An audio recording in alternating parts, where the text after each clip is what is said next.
So go up to Tennessee. They have like quarter comics. We have quarter bins and methamphetamines. You do some meth, you can look for comics for a long time. Jesus Christ! Oh my God! I'm in such What a did I fucking walk mood, dude. into? This is the show. This is the. So I just want to say thank you very much to all of our viewers. This is obviously our last show, and reminder: this is TVMA, and this is why we have to throw this graphic up pretty often. Not Near Mint is a show designed for audiences over the age of 18. If you're a viewer under the age of 18, please stop watching Not Near Mint. It's not that we don't want you as a fan. It's just that we'll probably get in trouble if you watch us. Yeah. Shall we begin?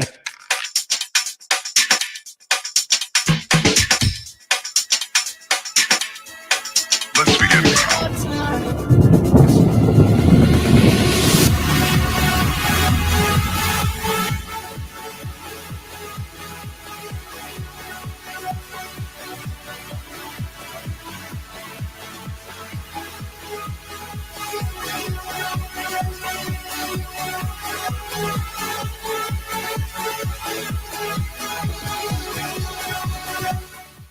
Welcome to a brand new episode of New Comic Book Wednesday, because we do a little show called Not Near Mint. It's episode 58.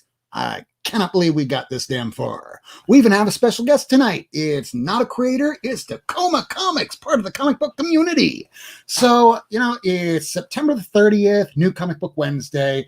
You might have heard at the very beginning of the episode that, with some math, you can go and look for a lot of comics. Don't do drugs, kids. But if you do, at least know who you're getting your shit from, because you don't want to die. Rule number 1, don't die. Now, Ms. Marvel just got cast for Disney Plus.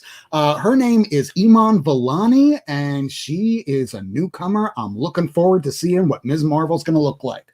Also, sub up Discovery Bay Comics. This guy does the daily live shows and streams that happen every single day. He's taken a hiatus right now, but he will be back shortly. He usually does it at 12:35 every day. So be sure that you're subbed up, hit your notification to make sure that you know what's playing live every day. You might find your new favorite show. Could be this one, could be another one.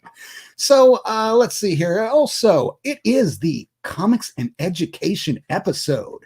So how about we bring in some of our cast members? Let's start out with Lady Fantastic. She is fearless. She is funny. She is the comic book forager. Lady Fantastic. Oh, man, I'm really low. Hey, how's it going? Hope everybody's doing well.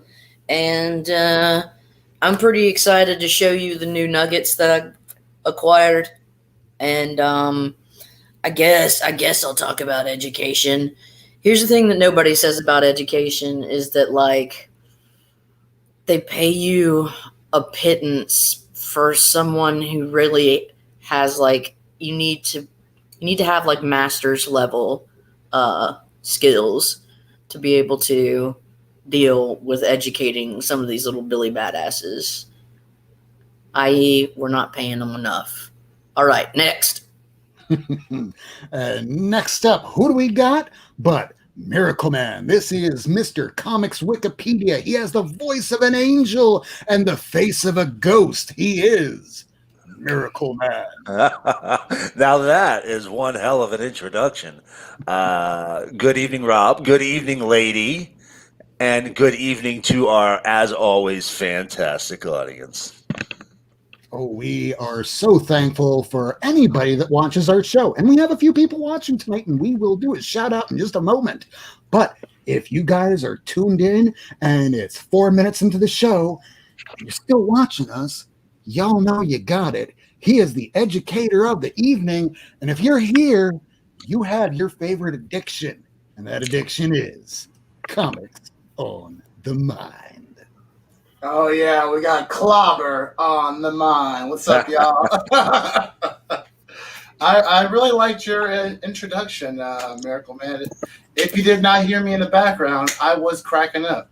Oh yeah. Oh, we all got the thing. Oh yeah, And we thanks for have everybody. one more joining us. Oh, that looks He like is something. Doesn't it? coming from Texas. Tacoma Who's that? Comics. Oh. Oh, Look at that. Texas. I did not put that. That's an interesting Yeah. location. There you go. That's an interesting location. Tacoma, how you doing? I'm excited for this. I feel like I'm being called up to the big leagues. Now that I'm on Not Near Mint, Wednesday night at a reasonable hour show. Yeah, man, I couldn't be more pleased to be here. I have absolutely nothing good to say about comics and education. I have nothing good to say about education. You're in the right It'll be place. a good show. I'm so freaking burnt out right now. I'm exhausted. My eyes are tired, and I've spent way too long sitting in this chair staring at the screen today. It's not healthy. It's not good. And I think my district's probably doing it better than a lot of other ones. So I can't imagine what it's like for some other ones out there. But yeah, You mean mine? he's spirited here. Oh, nice shirt. Well, I just want to say thank you very much, Tacoma, for really blowing us up way more than we're capable of delivering on, and I look forward to a delicious train wreck with all of you. Yep. I can't wait to let you down.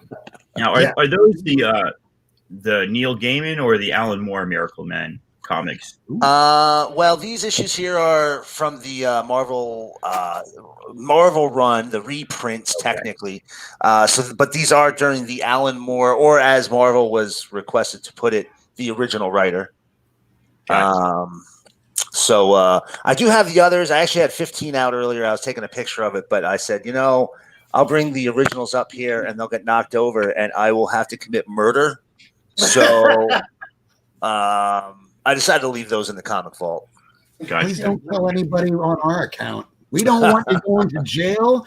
And if you're going to kill someone, wait a good amount of time so that way there's no motive for anybody to pin it on you. Jesus. Valid point. Valid point. You're not supposed to say anything about that. But yeah, we're all a bit of a train wreck here. That's why I want to just go ahead and do a quick shout out portion for those of us that have joined early, people that are in the chat room. So we had the first person being William Smallwood. Thanks for joining us this evening, Will. Cool, I'll be here. He's going to a con on Saturday, so I've got to send him a list. Life with Two YouTubers, it's her birthday. I was just on a show last night with Sean and Sharon last night, so that was a lot of fun. Birthday. Lady Fantastic is joining us, Miss Moderator in the house. And Miss Kitty. Miss Yeah, it was a Kitty. great show. Yeah. Let's see. We also have Miracleman joining us also in the chat. Let's see. Ace McGee is here. So, glad to see you as always. Miracleman saying hi back. Anybody else? We got Ava Webb. That's a new What's up, name. Ava? I'm glad to see you. Oh, wait. I think I've seen you here before. Glad to have you Yeah. join us. Don't trust new people. Just don't trust them. Only if it's the pop community. No, I'm Oh, kidding. Tacoma, what's your sign? Are you a Virgo? I'm a Libra, I believe. Oh my God. I feel this is very awkward now. This is very awkward. It's derailed everything. No, my mom's a Libra. She gets on my nerves. Sorry. Cool. And oh my That was God, too it's your much. birthday tomorrow. October 1st, same as Jimmy Carter and Rod Carew. That's pretty You cool. are hella funny. One of our greatest home stealers. Rod Carew stole home base 7 times back in the day when runners on third had balls. I like this guy. Yeah. What you don't see is the strings going right up to Rob and Lady. They're actually pulling my strings and telling me what to say. This is just all puppetry. Kind of like the guy on TV last night and the guy in Russia. Yeah. Yeah. I We went there. have I went another there. member. Well, how Poser! could- There's many posers here. Hey! Sorry I'm late, everybody. I was helping fill in on somebody else's shit and was like, I gotta go. I'm popular tonight for the first time ever. No, everybody. Tacoma, tell Miracleman you are actually from New York. Miracleman's. New York, 1971 to 2008. From 2008 on. Oh, right on, man. Right on. I don't know if you could tell by the accent, but I'm definitely in New York. No. Sorry, I've given it away. What? Might have lost my ear for it, but you're not the city or Long Island, are you? No, To the no. north. It's a little bit of I don't know how to say it, Pig Latin New York, because I wasn't born in New York, so Gotcha. I spent my first 20 years out of state. So, it's a mixture at this point. I think it's got a touch of North Bergen in there. All right. Yeah. Maybe a little Yunzer and Yinzer. My parents were English, so I didn't get a lot of the Long Island accent. I heard it right there, though. No, I put it in right there. Yeah. I went to school at SUNY Buffalo, and everybody's like, "Oh my God, are you from Long Island?" I'm like, Right. I've never heard anybody say Long Island until I got to college, 8 hours by plane car ride away from Long Island. Right. Yeah. A lot of people don't know the secret to saying Long Island like you're from Long Island is by putting a guy at the end of the word. Long Island. That's it. Oh, It's pretty damn close. That's pretty damn close. So I don't know if anybody wound up picking up some comic books today. So does anybody want to start showing some comic books? Hell yeah. I think we're about ready. So who wants to go first? What'd you pick up this week? Should we let one of the guests? Yes. I think we should let I think is comic book poser. Let's go to Tacoma. Let I'll go. Tacoma go.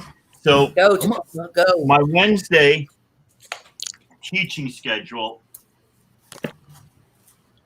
This board sits behind my thing. My Wednesday teaching schedule, you can see, is right there in the middle, and we have a big staff meeting in the morning, and then you just have small group instruction with your students.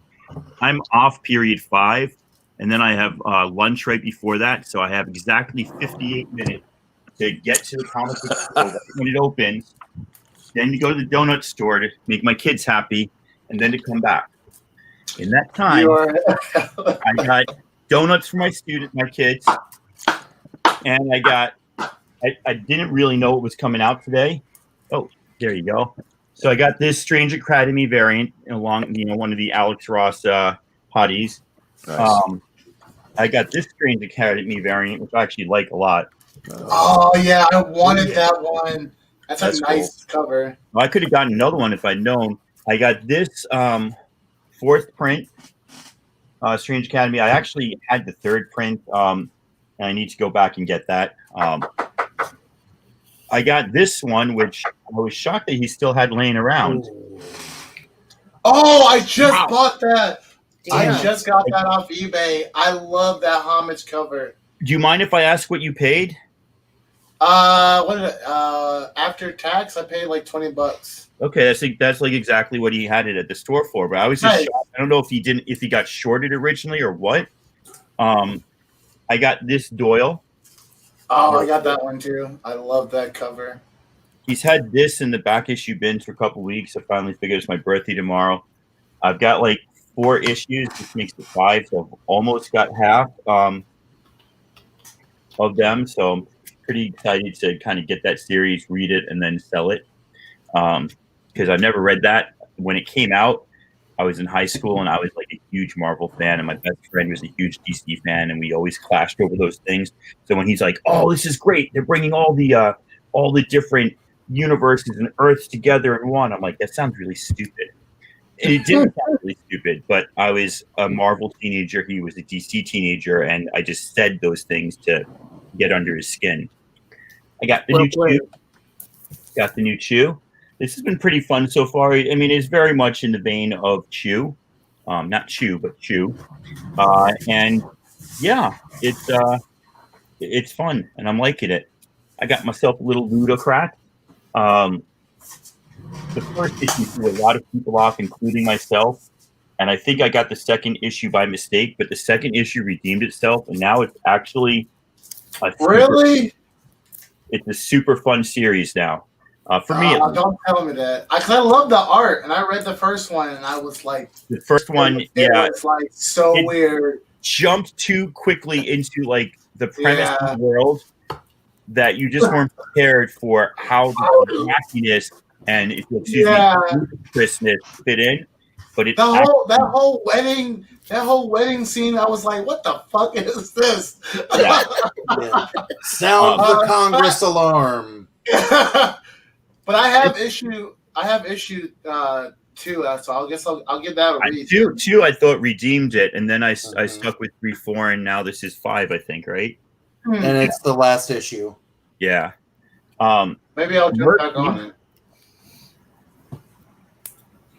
Oh, thank you, 1-2 Comic Talk. Replacement for the original. So I don't have the original that like had the misprint. That would have been even cooler. But I just love that cover. Just love that cover. This has been really uneven. You know, I bought it because there was a Stephanie Hans variant to number 1. I read number 1. I'm like, good premise. Number 2, and it was like up and down. It's okay. I'm glad that's the last issue. If it was an ongoing, I would have canceled it by now. And then in one of my one of my less lucid moments, I emailed my comic book shop manager, and I'm like, hey, Damien, can you just sign me up for X of Swords, all 22 crossover issues? He's like, sure.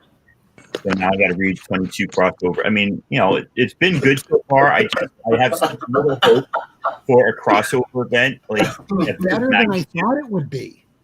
What's that? I haven't read mine. Better than I thought it would be.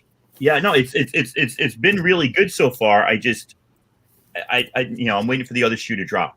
So that's me on New Comic Book Day. I was home in time to have a 10-minute lunch, then get back to teaching. Small group instruction. I just have to say, in regards to that Swords of X of Swords, sword fight X-Men style, you have more intestinal fortitude than I do, my friend. I said, dumber. I just might be dumber than you. I said 22 parts. Sign me the fuck not up. But can I cancel everything? But just in case. I don't think I knew at the time that it was 22. I just knew it was a crossover. I didn't either, and I was like, "Oh no!" Your weekly comic bill just doubled. Yeah. Ooh, you went got a box. Poser's ready. No. All of the X-Men books that have come out in the past year. Wow. What's your favorite similar. Yeah. You see right there, that box, that whole long box is nothing but X-Men. And as you see down there, there's Tacoma's Gift. Oh, nice. So what's your favorite, Poser? Which was your favorite run out of those? I mean, there's X Factor, there's Hellions, there's Marauders, there's X-Men. Is there an X-Force? I don't even know. There is X-Force now. I really liked Fallen Angels, and I was sad that was only a 6-issue arc. I think it ended perfectly, though. I think it ended perfectly. I think Marauders might be my favorite just because I'm a big sucker for Kitty Pryde. Yeah. Yeah. Marauders and X-Force is my favorite character. I like it. It's been a lot of fun. But I'm pretty much reading them all except for Hellions and X Factor. Cable. I couldn't pick them up. I just couldn't do it. Cable is rough. Are you getting Wolverine too? I am. Wolverine was really good. Yeah. Number 1 was kind of like, what is this? But then 2 redeemed itself, and then 3 and 4 were really good. My fear. To get into Cable. Jesus. No, I'm not doing it. I can't. I just can't. I don't even like that version of Cable, to be real. I don't like Teenager Cable. I like the whole. Don't deserve solo books. Gambit, Cable, Rogue. They're just great as part of a team. They just don't deserve solo runs. Nice, very nice, very nice. So, Comic book poser, do you have any new books you want to show? Stop getting us back on track. Come on now. Do you want me to feel like Miracleman? Because What's that supposed to mean, man? What's that? Hold on a second. He's watched the show. He's watched the show, definitely. I feel personally attacked. Too well. So do you want to know what I picked up to read this week? That's good. Or- Do that. That works. All right. Philadelphia, number 8. Oh, I didn't know this was the final book of Artemis and the Assassin, but it's really good. Draken New Dawn. I'm also on Team Ludocrats. That book was really good. I didn't know Rogue Planet was the final book, but Cullen Bunn Space Horror is really good. If that planet touches another planet, does it absorb the other planet's powers and thoughts? Actually, yes, that's what happens in the book. Are you serious? Yeah. It's not the planets, but it's the beings on the planet. So, Well, there you go. I had to get no rogues. this, and I bought a couple extra copies to use as a giveaway, and then my store owner showed me me that. the fucking Lee Harvey Oswald. He didn't know what it was, and I didn't either. And when I was doing a haul Instagram video today, people were like, "That's a secret variant." And I was like, "Fuck!" So I told him I found how much it was worth. That like Golden Apple was selling it for like $20-25 on pre-order, and I texted him and I was like, "I'll pay you the difference," and he was like, "I don't fucking care." Nice. This one is Force Factor, number 4. So the first 10 of Swords tie-in. That Texas Blood. The end of Year 0. Loved it. The end of the Resistance. Loved it. Nailbiter Returns, number 5. Nice. The end of Alienated. Batman Warzone, which I'm really excited for because I like the idea of short story comics. Marvel Zombies Resurrection 2, which I'm probably done with because it's not as good as Dead Planet. Power Rangers number 54. I didn't get the dope B cover, or as people have been calling it, the thick variant. I went Wonder Woman 84. about that. Legion 9. I impulse bought Shang-Chi number 1. We'll see if it stays. Yeah. 3 Jokers. Nice. I missed that when it came out. The only version of this book that I'll ever be able to own because I'm a poor ass t-shirt. Facts. Same here. The Justice League Annual 2, Batman Superman Annual, and Nice. Multiverse's End. And then later, if you're bored and nobody has anything to say, that's the... Show them. Show them. You're good. You're fast. Do it. Miracleman just like gives a story every fucking book. You know what? I ain't gonna fucking do that no more. Right? Everybody else knows how dumb I am, where it's like, here's a book with fucking Batman on it. No. So I like it. Expedience. Speaking of Batman, a nice 500s run. So 501, 2, 3, 4, 5. There's a hole somewhere. 7. There you go. There's Joel. 8. Nice. 10. 11. Yes, it is Flashpoint. 13. 14. Sorry, glare threw me off. 18. 19 and 21. And I've got the black 515 somewhere, but it wasn't in this stack. And then this theme is easy. Boom. See, now listen. I didn't pick those up because I knew that I would get buyer's remorse. Now I've got not buyer's remorse. I want to pick them up, and I know that like 6 months from now, I'll only want to keep 3 of them. Like that read was stupid. Yeah. I got it because that Sue Storm looks stupid. The Fantastic Four looks stupid. That's the thing. Like, no matter who draws them, they just look stupid. I like I the don't want to thing. buy them because how can you have some of them and not have the rest of them? Right. No, I only got some I'm of with them. you. And then I finally... Ooh, Star looking like nice. Black Cat. Is that the Black Cat variant? Yeah. An advanced reader copy of Hollywood Trash because I love Mad Cave. Nice. This book is terrible. Mega Man number 2. Oh, I wanted to read too. Filling the run on Archangel 8 and then a Venom 28 variant. And it's a good thing my wife doesn't watch me on live streams or she would know how much I really spent. No, wait, I'm sorry. I don't mean to interrupt your spot here. Eva, Fantastic Four are awesome. They just look stupid. They're just plain people in blue outfits. They don't look cool like Doctor Strange. The Thing looks cool. Thing does. Torch sometimes look cool. Yeah.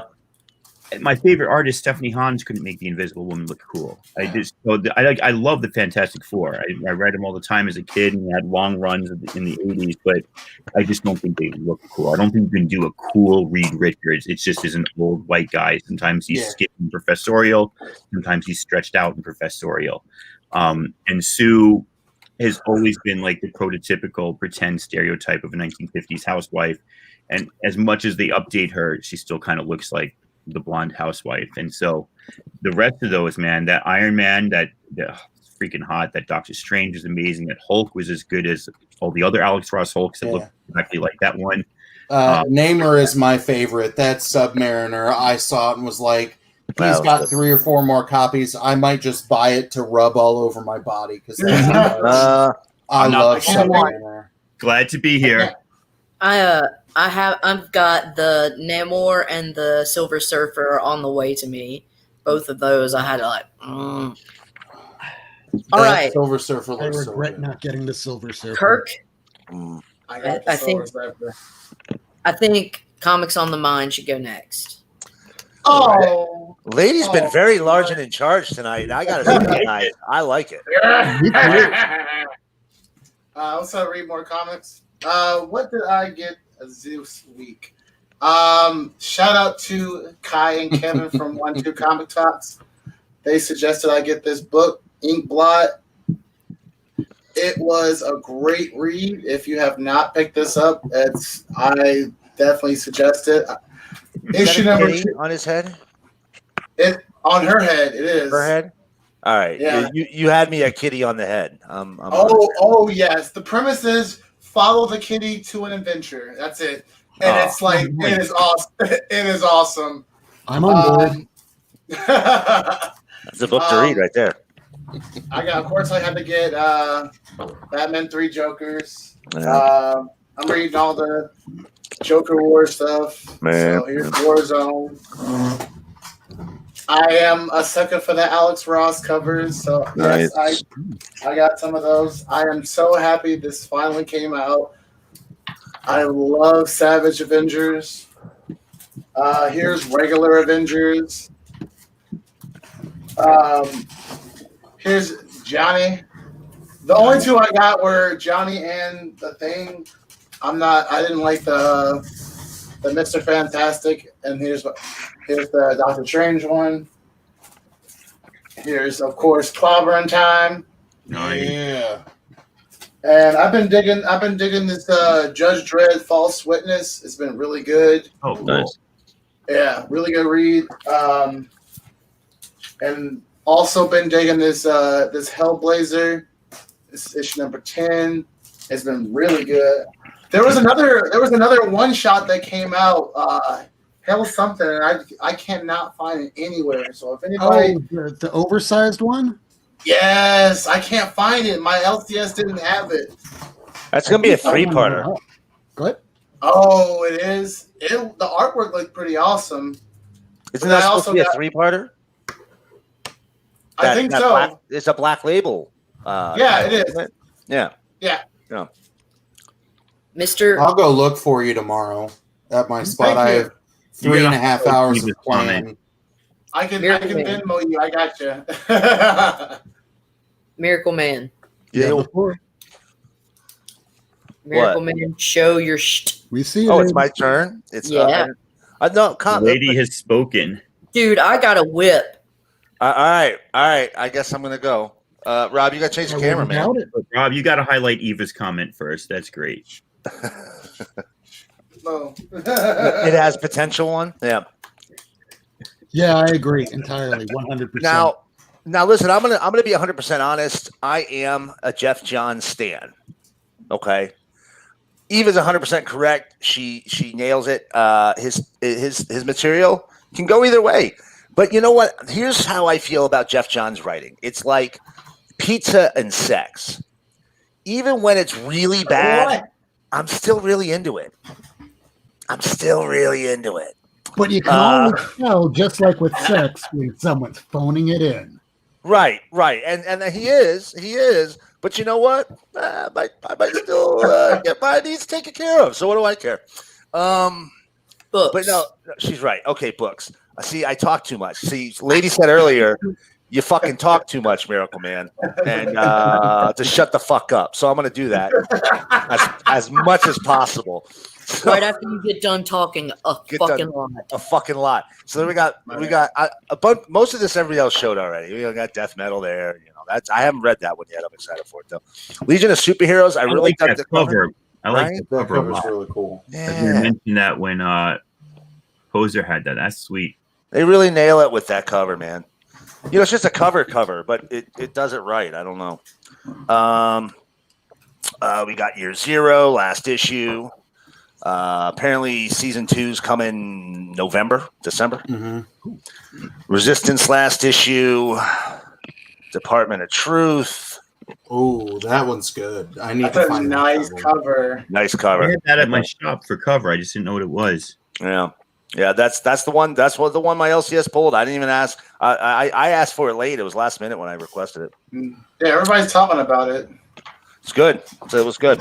The art, you know, it's different. It's, you know, you might have to take a minute to get used to it, but it's, you know, it's not bad. Next up, we got Bomb Queen Trump card. If you never read Bomb Queen, you can pick this up and still get right into it. It gets explained very, very quickly. Of course, I got Batman 3 Jokers, but I had to get that gorgeous Barbara Gordon. Nice. And now I got one that I know nobody else got today. It is from Jim Rugg, who does cartoonist K-Fab.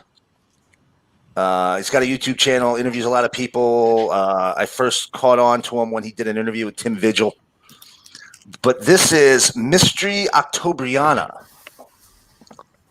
Ooh. Okay. This is an entirely...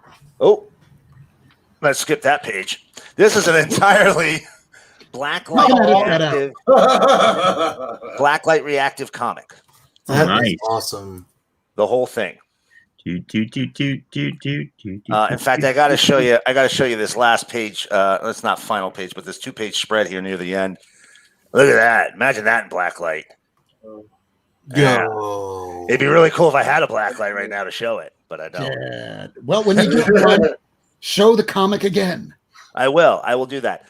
Oh, yeah. And you know, I had a bunch more new books. I unfortunately I couldn't grab them this week. I'm gonna have to wait until the next paycheck. Had to repair a little something on the automobile. But I did pick up some books. I went over the weekend to a small comic shop that I don't frequent often, but they're a good little store, and they had a great sale. Bunch of new books for $1 a piece. So I got Batgirl 46 there. Harley 73, Lois Lane 11, Power Shazam number 11. This is from the Ordway run with Peter G. Krause. Yeah, so good. Good. Real quick, let me address this. For Matt Cave, for those that are watching or listening to the show instead of watching, Matt Cave's asking, I was hesitant on 3 Jokers. Anybody recommend it? No. Back to you, Miracleman. And that's the final word on that. Wow, that's some strong feelings.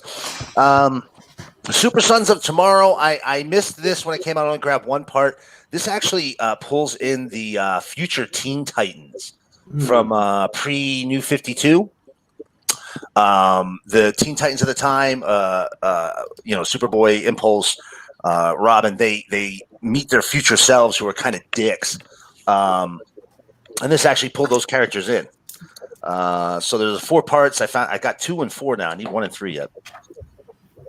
Wonder Woman 84. I have that awesome cover coming yet. I didn't grab it. I actually went to Walmart and grabbed their 4-pack, one of their DC 4-packs, and that was in there. Nice. But I have that other cover coming yet. And then I found a bunch of these Avengers No Surrenders. Yes, I need those in my life. Help fill in the run. I guess 684 is the first Immortal Hulk. I already had that one in the collection. I need the regular cover. I got the Scotty Young one. You can give me that whenever you get another 684. You can just send that my way. You got it. You got it. And then, these were all dollar bin books, man. I'm not a big Marvel team up guy. Oh, am I getting an echo? Somebody's got you on. Test. I don't hear an echo. No? Okay. Well, maybe it's in my head. So I'm not a big Marvel team up guy, but I saw these. They were only $1 a piece. Had to grab them. So there we got the Black Widow, Shang-Chi, Nick Fury. Here's our first Mockingbird, 95. $1, you dog. $1. Here's the Howard the Duck. Whoa. Got that one. There's Black Widow. Don't have that one. There's Nighthawk. That's cool. There's Doc Samson. Oh, wow. That's cool. And I think this might be the only team up that's not a Spider-Man with somebody. Here's Hulk, Power Man, and Iron Fist. Sweet. And then the team up annual number 4. Ooh. Now, I do collect 2 in 1. And I found a couple more of those. Number 16. Oh, now you're talking my language. Number 40 with Black Panther. Oh, yeah. I have that one. I don't have that one. And here we go. Sentry, number 1, second printing. I already have it. Nice. Wow. Sentry number 2. Sentry number 3. I need that one now. And unfortunately, it ends there. 4 and 5 were really good. I know, I hear. Now, this one here, I'm going to tell you guys, this is 100%, just going to be honest, it's an investment book. I don't expect it to pay off right away. But, I've been in comics a long time. I'm telling you right now, Unbeatable Score Girl number 1 is going to be a book. Someday it's going to be a book. She's ending up on Disney. Right? There's number 2. Oh. There's number 3. Mm-hmm. There's number 9. That's a cool freaking cover, man. That's nice. They did some really great, breaking the fourth wall stuff in this series. Oh, good. Here we have and the she last has issue. An almost full run of it. Of course she does. Are you serious? There's 49. I need 2 more issues. I need issue 44 and 45, and then I'll have the entire Squirrel Girl 1 to 50 run. Wow. You heard that, everybody. Look out. 44 and 45. I'm writing it down. Man, I wish I would have known that because I think they might have been there in the dollar bins. No. There's issue 50, variant cover, the final issue. It's actually a pretty cool cover. Yeah. Right. Yeah. Now, here's probably the 2. Here's 2 that I think were probably my best pickups, maybe dollar bin. Oh. Hey, guess what? I got a second one. You lucky son of a gun. It's ironic that the boy who had 17. I hear that's the first appearance of Gambit. I can't remember how much I bought that off of 7 in his auction with John a couple of weeks ago, but it sure as hell was more than $1. Yeah, I got lucky there. To get one too. Nice. I got lucky Yeah, there. mine. I think I got mine for $2. That's not too bad. Not as good as $1. Of course not. I also got some of these tough boys right here. Number 2. Oh, nice. Yeah. I love these nice. covers. I love these covers. Yeah, Every single one of them. Bel Air. Number 7. And I heard it's a really good read. Oh my right here. God, It it's is. a wonderful read. And number 10. I mean, that you wanted to get into education and comics, I would use that run, right? As Really? a It's a comic beautiful book run. reading. Really? Heck yeah. Now, Reading a story, yes, I would highly recommend Vision. And guess what, Miracleman, you are getting a hardcover copy of that. woohoo! That's awesome. Nice. Can't wait to read it. That's a beautiful collection too. The hardcover, I got that. Isn't it? Oh, yeah. Now, I think everybody here knows I'm a bit of an Adam Hughes fan. I do enjoy his work. He does draw some beautiful ladies. Right here, we have Ghost number 7. Oh, that's a nice cover. So, how many covers do you think have Hellboy, Madman, and the Mask The on? mask. Holy Wow. crap. Huh. That is awesome. All 4 characters there. I Pretty Billy Badass cover right there. agree.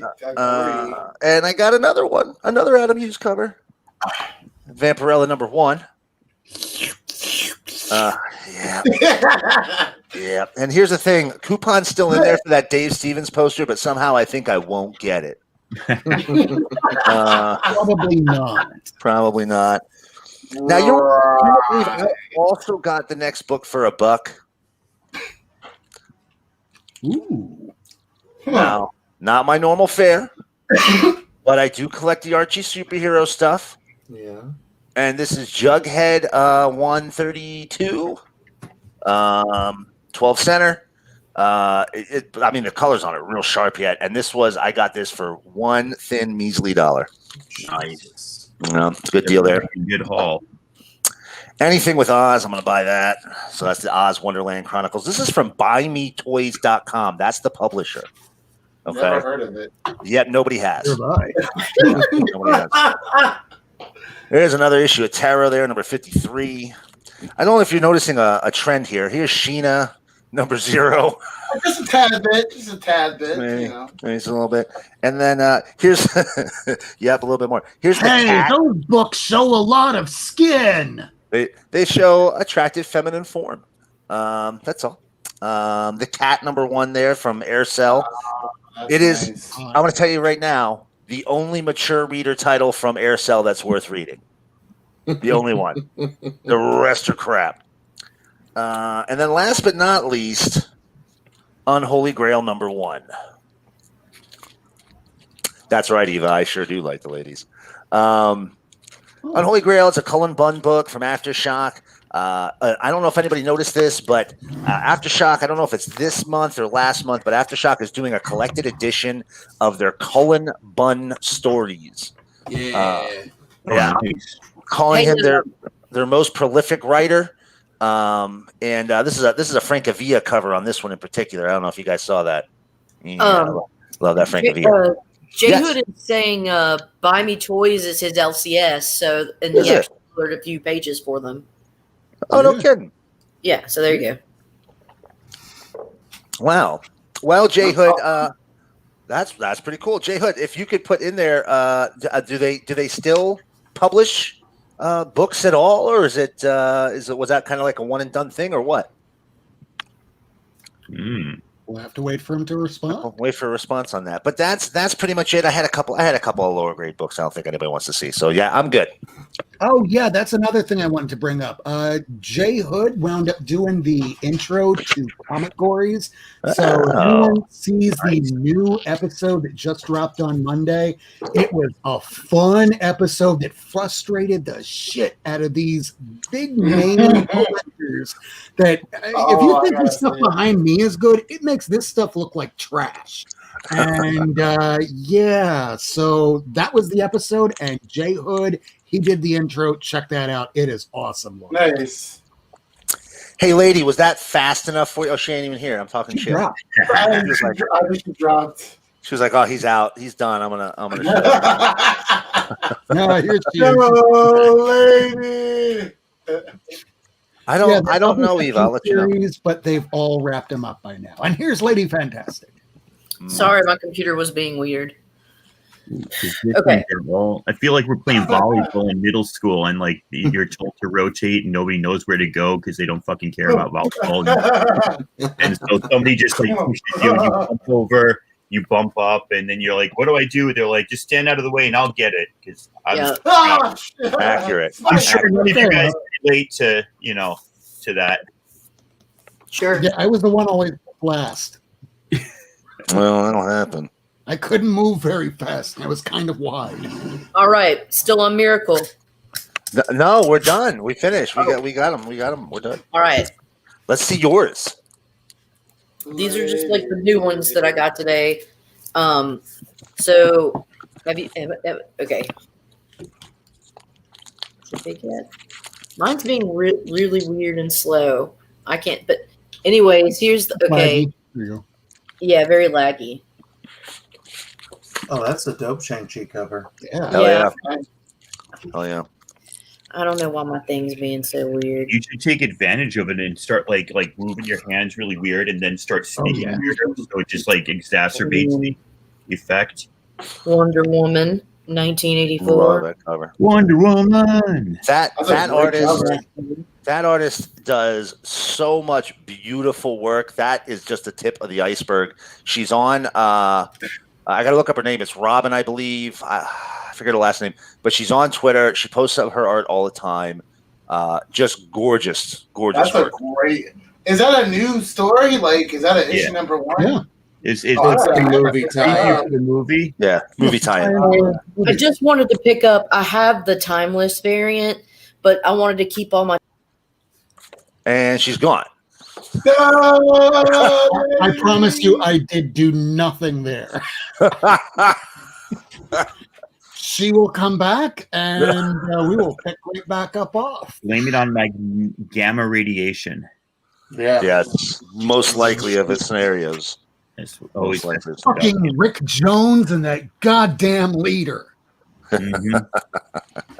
All right, here she is. Sorry about that. Just keep talking like you never left. Like you just get confused. We'll just edit that to snip together. Here we go. Rob was talking so much shit about how bad the Hulk is.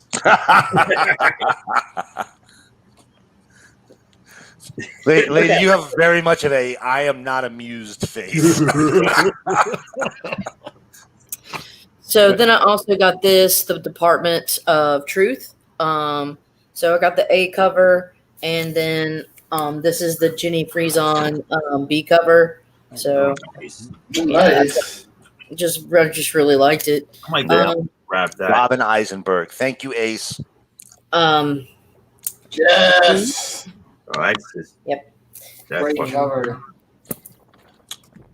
Strange Academy. This is, I guess, the timeless cover. So because I'm anal retentive, I also had to get the regular cover. Uh-huh. Me too. Did you get the B cover? This I saw this and I was just like, oh my god, I just really love this, and I had to get it just because of, like, honestly, the cover art. I was blown away. I'm a negative space person, and it's just like, I don't know, something about it. I was like, It's great woo. design.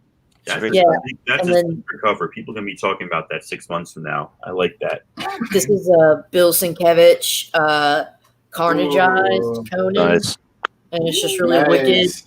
And I think I'm gonna give it. I've got somebody in mind that I want to give it to. And then this is some stuff that either Well, you came in the got mail two day. of those. I can't. You're not giving up with Sienkiewicz. I will to this person because they're cool. All right. Like I wouldn't to you. I'm just Yeah, kidding. no, not me. It'd be higher level. Yeah. It's a very short list. So like I have a copy of this, but it's not in. There's one spot that's kind of crummy, and so I wanted to get a nicer copy of it. So this is Guardians of the Galaxy #2, and then this is Guardians of the Galaxy 24. So I just got it off the same person. And then I've got this off of Peter Parker Comics. This is oh yeah. Thor 334, but it's a Mark Jewelers. And yeah, Defenders 59, Mark Jewelers. No way. Yeah, Defenders 60, Mark Jewelers. So Nice. yeah, I got some Mark Jewelers from him. Yeah, it was awesome. And then I just found these today. The Master of Kung Fu 121. So I thought that's best. No! I did nothing. I touched nothing. Oh, it's great. To be fair, this is running a lot like many of my depositions now. We'll be right in the middle of something, and I'm typing away, and all of a sudden, I'm like, so where's the next question? Oh, the attorney. There we go. And we'll just edit that right back together. Later, maybe. All right. Iron Man. Oh, I love that cover. Yeah, 160 where he's with Moon Knight. Oh, 161, my bad. Just so good. Moon Knight 39. I found that. Picked it up. Oh, nice. That's cool. Yeah, it's just a great one. I Badass. don't have that one. Yeah. Oh, this cat 260, I think. Oh, Yeah, that's great. 260. That's killer. And Awesome cover. Secret Wars #2. If you like Magneto, it's badass. If you like floating heads, it's badass. If you like the story Secret Wars, it's badass. So I like all three. Hells yeah. I found these. They were just like in the El Cheapo bins. Doc Rafra #1 and 2. Yeah. And then this, like, because this is the closest I'll ever get to it, the real thing. I found the True Believers and like for 35 cents, and I was like, I'll do it. Found the third print to DC Universe Rebirth #1. Thought that's pretty cool. And that's it. Nice. Wow. We got through everybody in just under an hour.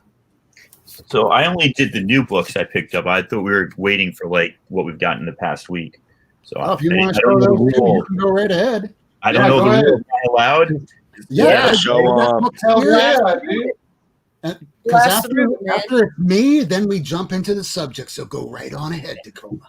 I'm avoiding the subject as long as I can show things I purchase and be materialistic. I don't have to have Yeah. any substance.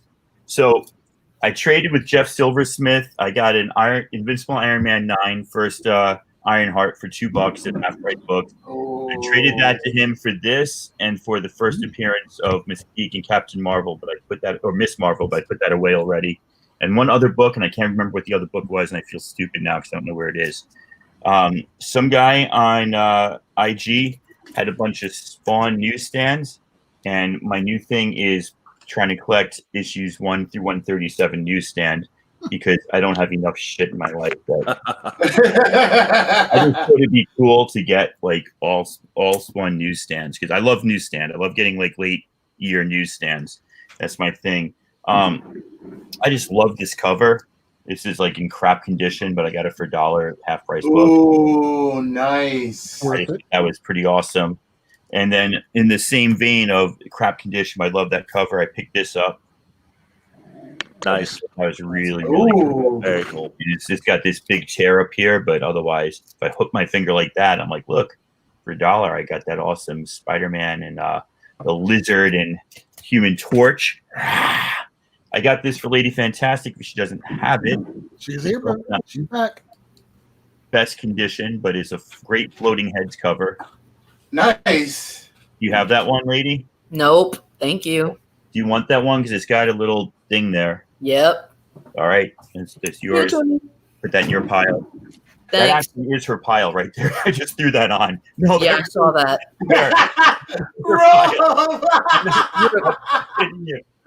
I know. You're- All right, I'm sort of shitting you. Her pile's over here, but it was close, and it's still fine. Yeah. Yeah. I got that because I found it cheap. I always like that cover. Yeah. Oh yeah, I love Good. that cover too. Give that to me. Well, I got it. Sorry. We'll see. We'll see. Don't Now touch you're that pushing. one. You actually, your AOK might be ready to ship. You're close to 10 books. So I did pick up a couple of those. I got that one. And You're then, about 6 or 7. okay, Dollar Bin. I found that Daredevil annual. Is that the variant? Yeah, that's the variant to the Daredevil annual. So I got that because I had the regular Alpha Fight. What is that? Like 4? Yeah. I'm starting to get like 1 through 20. I'm starting to backfill my Middle West. Found that for $1. Found this Adam Hughes for a couple bucks. Yeah. I think this is the one where the wedding actually happens. And so this is Mara Jade and Luke Skywalker tying the knot. Grab that because it's first appearance of Steel, and I've got Steel #1 in the DC universe. Whoa, that's awesome. Cool. I grabbed this because this is the first appearance. If you were here on Saturday with me and Lady, you heard this already on Shorty's channel. First appearance of Arm Fall Off. Yes. I'll say it again. First appearance of a rejected Legion of Superheroes hero, Arm Fall Off Boy. Now Arm Fall Off Boy is really bad in that. Not want that. He's really bad in that, but the other rejected characters are by and large objectively worse. They are actually worse than Arm Fall Off Boy. Sorry. I got that because I like those shiny card covers, and I've got a couple like issue 2 and 3 that are second print in this series, and those are apparently kind of really small. This one I got because it was only $1. I'm like, oh, I collect what ifs. That's nice. I don't do the 2-in-1s, and I don't do the team ups. I do the what ifs. That's my jam. I don't know if I have this, but I love myself some ElfQuest, so I found that. And then my biggest pickup for $1, I think, was probably the Time Variance Authority first appearance. Fantastic Four Annual 27. That had been around for like 27 years of Fantastic Four annuals. That's pretty cool. So that's my haul. Kidding. Kidding. Make it rain with comic books. Don't go throwing comic books, especially not in this room. No.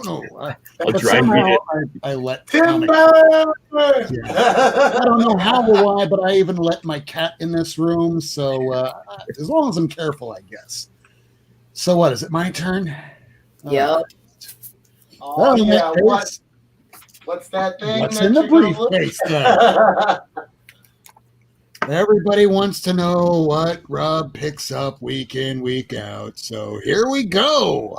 We're going to start off with, I've had this, but I've gotten this from the same shop.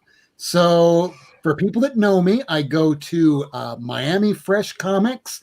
We know him as Frank's Comics or Max Comics in Miami. So let me knock off that floating banner for a moment so I can show this. So today I finally picked up a Deadpool issue 11. This is a homage cover to Amazing Fantasy 15. Also probably has the best single Daredevil written issue probably ever. So let me go ahead, fix the lights, and start showing the books. So I don't know why I bagged and boarded this seriously, but it has King in Black and a Marvel previews on the cover, so I put it in a bag and board because that's where we are now. I didn't think we'd get to the point where I'd need to bag and board a previews, but here we are. Oh, and Lady Fantastic is rejoining us, so let me pop her back in the stream again. Welcome back, lady. Welcome. My StreamYard's being super slow and janky, so I apologize. That's okay. I've been having issues too. Avengers 36, I liked this. I want to see where this is going to end, but I don't want to spoil anything. And if I talk any further about the issue, I will spoil it. Don't. Now, here's something that I didn't know. A couple weeks ago, I was telling everybody about Fantastic Four 24, the second print, going to have a backup story. The backup story is in the first print, too. Oops. But it's Donny Cates, so I'm curious. I haven't read it yet. Giant Size X-Men #1. This is new material inside. Looking forward to reading this. Same to the Immortal Hulk. This is the Bennett. I was supposed to get that. Yeah, this one's nice. Gotta grab that. And let me pop Lady Fantastic back in. Boom, baby. There we go. How is this? I don't know. I have issue 1, and then for some reason I thought I was skipped on issue 2, and issue 2 came out today. So there you go. I read. I will read it. It 1 and 2 probably by the weekend. Go I ahead. read the one shot. Issue, yeah, the one that Hans did a cover for. It was a so story.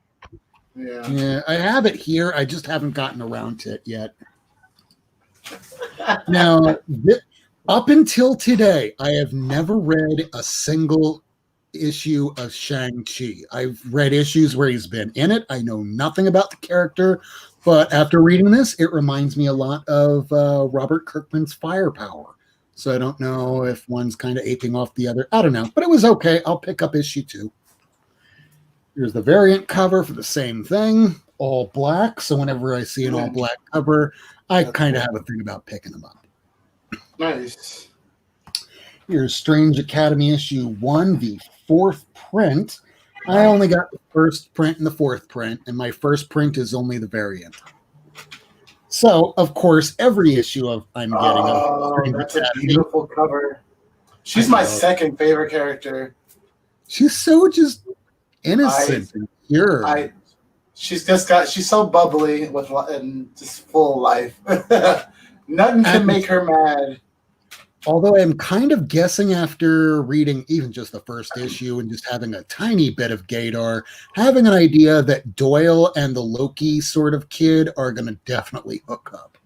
They hate each other too much. The number 1 telltale sign. It's like, I hate you. I hate you too. Oh, they're definitely going to bone. So, speaking of boning, you're not. Oh God, the mutants are boned after this issue. Sorry, you can't really resurrect anybody anymore because everything got fucked. So, if this is only 2 issues in, we now know that there's a threat that when they asked Apocalypse about it. So, do you think this thing's a threat? Well, 1,000 years ago, I had to sacrifice my wife, my children, and half the planet. So, yes, it's a threat. This just upped the stakes. So, yeah, I'm actually looking forward to a 2-part story. This was a cat turd. I'm sorry. There was a little good portion going on with Red Hood and some PTSD, but overall, this probably could have been just one long shot and compressed the whole series. But we'll see next issue. I haven't read this yet, but this is my cover choice of the week. This is Derek Chu. This has the John Ridley backup story where we're going to be having a new Batman or short story Batman. Either way, I'm down. Here is more death metal tie-in stuff, more new characters, more stuff. Haven't read it yet. Same for Justice League Annual, but if I'm being fair, I haven't read Justice League since Scott Snyder was writing it. And I only got that for the cover. It was a neat looking cover. Wonder Woman 763, continuation of Liar Liar. Love the cover, so I always get the variants.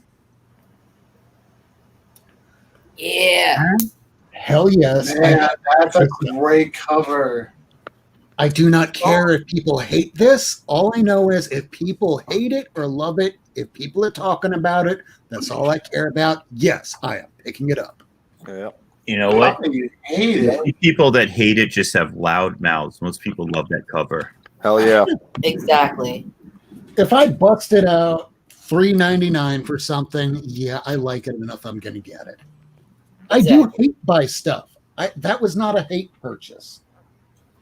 Just like I'm not a big fan of Dynamite Studios and I don't pick up anything from them anymore. But dude, it's Garth Ennis, it's the boys, it's the climax of the series. I still need to read issues. One of those ones. Is this the last one? Thank you. Sorry? I missed that entirely. You did. Catch it on the rewind. I guess so. All right, issue number 3. I haven't read this yet, but I'll get around to it. Issues 1 and 2 were good. I looked at the interiors of this. Looks like the interiors of a lot of Ed Brubaker stuff. Oh, the freezing. And Spawn 310. I will just admit it right out the gate. I haven't read Spawn. Probably not going to read this, but it's Spawn. It has fucking, the stupid gunslinger Spawn on the covers. Okay, yeah, I'll get that. Why not? And that is everything that I picked up so far this week. And so far, because holy shit, the week is young and we could pick up far, far more stuff. So let's get to the topic at hand. And that topic at hand is education and comic books.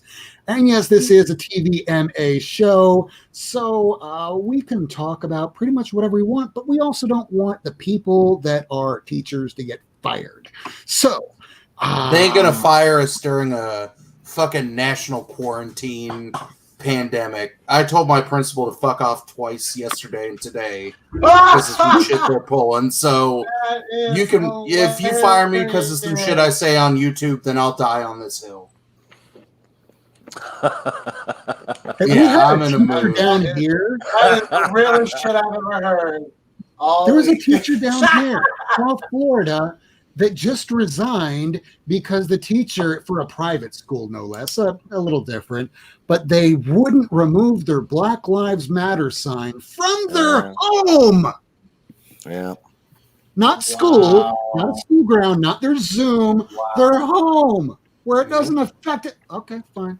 I don't understand school boards, their politics, or anything that lets the shittiest go far and the people that are the most dedicated to restrain them back. I don't get people sometimes. I don't agree with it, but I can tell you what they'll say is that you're using, public taxpayer money to fund a political stance, as if my friend up here is a political stance to say he matters. That's the argument they're going to use, right? And I don't agree with it at all. Yeah, that's the argument that they're going to use. You're right, though.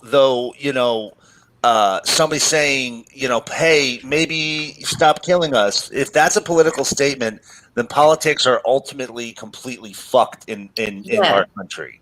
Is saying wearing a mask is effective against spreading germs is a political statement? You're fucked. You cannot politicize everything. Calm your balls down, dude. Right. There you go. Yeah, that's a very good point. I heard that's not the only story of that happening. There's other stories of that happening. There was somebody else just posted something on social media where it was a mother stepping in on a Zoom classroom meeting, and they were talking about Black Lives Matter, and apparently she heard something. I didn't catch what was said by the teacher, but the teacher said something that this mother went off. I mean, she really went off on the teacher, and really kind of chastised her for. I think from what she was saying, that the teacher was trying to minimize, exactly what that means, what the Black Lives Matter movement means. The mother went off on it, and it's a pretty good video. Although, you got to kind of feel bad for that kid because now that kid's got to deal with the peer group there, and So, and of course, there was one person who had to hop in and go, "Well, it's not a racial thing," and we can all guess what sign was behind them. Not a BLM one, we'll say that. So my roommate, I won't say full names because I don't want anyone to get in trouble or fired. She works for the Dade County School District down here where she's a staffing specialist. So she's on a lot of Zoom calls. And when I wake up first thing in the morning, I don't sound as effervescent and lively as I do. I sound like a 80-year smoker going, fuck! God damn it, I just dropped this shit. Fuck. And all of a sudden I'll hear, Rob, I'm on a Zoom call. So I've gotten better about it. But there's a difference I've learned through more than anything else doing this legal bullshit that I do. A lot of it's bullshit. It's all bullshit.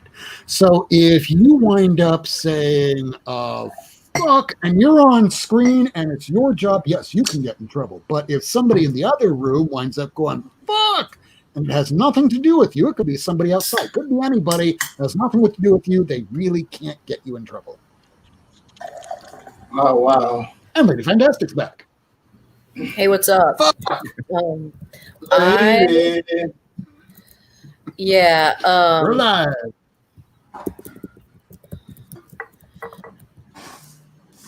Look what I'm sending you, a comic book poster in the back.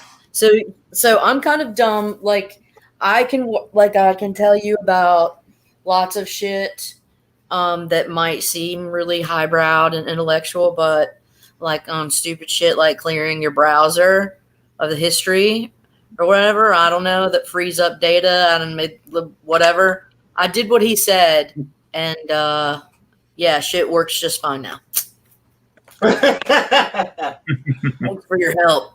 But talking about not teachers in comics, but teachers who've been on Zoom or Microsoft Teams for the last 6 months of their teaching career, we can troubleshoot this thing like a motherfucker. Right? we know what's going on. I've had to teach kids how to debate online at competitive tournaments, and I've become an IT specialist because based on what she said it worked and then she disappears again. I quit. But like based on like what platforms the school allows versus what they block, it's been a nightmare. And in a world where everybody is transitioning to services, like we had a round start 45 minutes late on Saturday because the server was overloaded and it crashed. So, I mean, this is the new normal. Instead of like, oh crap, my video won't play in the VCR. Let me see if I can hit it a couple of times. It's, let's see if we can make the stream work or make somebody's internet with bad connection work. It's dumb. I just want to say, you said the VCR and tape, and we just lost half our audience because they had no fucking clue what you were talking about. Oh, come on. There's nobody watching this show under the age of like 25. Okay, facts. My laser disc skipped. My laser disc of the director's cut of The Abyss. Now, listen, there is one laser disc, not to get way off topic, but to get way off topic. There is one laser disc that I desperately need for my collection, and it is the original Flash Gordon laser disc. And I'm not saying original ones in the serials. I'm saying originals as in Flash. Savior of the universe. Only get 24 hours left to save the universe. Yeah. Queen soundtrack. So good. Save So every good. one of us. That was the worst movie ever made, and I will watch it every single time I get an opportunity. I love that movie. Well, I'll agree with like the first part of it. Then, the second part, I'll rewatch it. Definitely not the worst ever made. That falls to Mortal Kombat Annihilation. Okay, that's fair. Never watch that again. That's fair. God, please don't. Not good. So, question for the teachers, for the educators in the room. So, do you utilize? Is there anything from comics or from superheroes that you utilize as part of, or that you implement into your teaching style, or in ways that you kind of teach the kids stuff? Yeah, all the time. Actually, so we're transitioning to a part physical, part hybrid model. So all of this shit behind me, I've got a nightmare version of that in my classroom. So I teach two things. I teach political science classes, and then I teach speech and debate classes. So in my AP government class, we're talking about James Madison's Federalist 51, where he talks about how the Constitution is created to separate power, create checks and balances, do all of those things. And one of the things that I have sitting behind me on my desk is the Funko version of the Infinity Gauntlet. And I use the analogy of the MCU where you see how and why all of the stones are separated, because that's something that the kids can kind of relate to and make sense of. And there were a couple of kids who thought it was corny at first, but then making those references to the stones intentionally being scattered out, because if one, person can wield the gauntlet with all the power, they can snap anything into or out of their will. And they're like, oh shit, that makes sense. And you look at our political day and age now, and we're at like 5 of 6 of the stones on a gauntlet from democracy just crashing down. Yeah, we'll just say that yesterday will not be used by anybody in a classroom to say, this is what a debate looks like. Oh, I used it today because I had a bunch of kids who watched it, and it was the best teaching experience for even my kids who don't know what a debate looks like. And they were like, you don't do. Yeah. They were all like, this is terrible. You should never get that emotional. You should never call names. And it was like, fuck, thank you, Trump. My job has just gotten infinitely easier to teach you to not be a dick when you're trying to persuade people. Yeah. We have a rule around here. Just like we have rule number 1, don't die. Rule number 2 is... Don't be a dick. Don't be a dick. Yeah.